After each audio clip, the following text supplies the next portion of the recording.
everyone, it's Paula. So we've been talking about physical space the last couple days, and I have been waiting for a day for rain.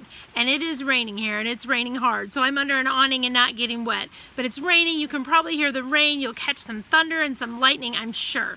The reason I picked a rainy day to record this video about physical space is we've been talking about all the things you could do with your physical space.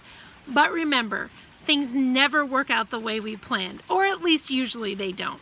So even if you think you've got a great plan for physical space and it falls apart, whether you're a first-year teacher, a fifth-year teacher, or you've been doing it for a long time, you know that it can happen. You can make the best plans, and then another teacher who has more seniority than you comes in and takes that desk that you had pegged for your classroom.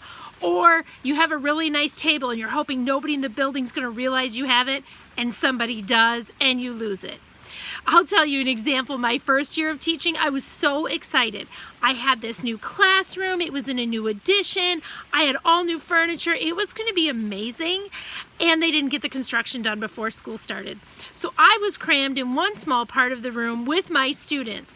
And the cool thing, and not so cool thing, was we were right next to an elevator shaft. So all of the wiring for the building ran through the elevator shaft. So as they're putting together this new building, all the wiring came through my ceiling into the elevator shaft. So even though it ended up being somewhat of a distraction, and I definitely couldn't arrange my classroom the way I had hoped for the beginning of the year, the kids learned a ton about wiring because we had electricians in our room all the time. And we could ask, what's this? What's that for? How does this work?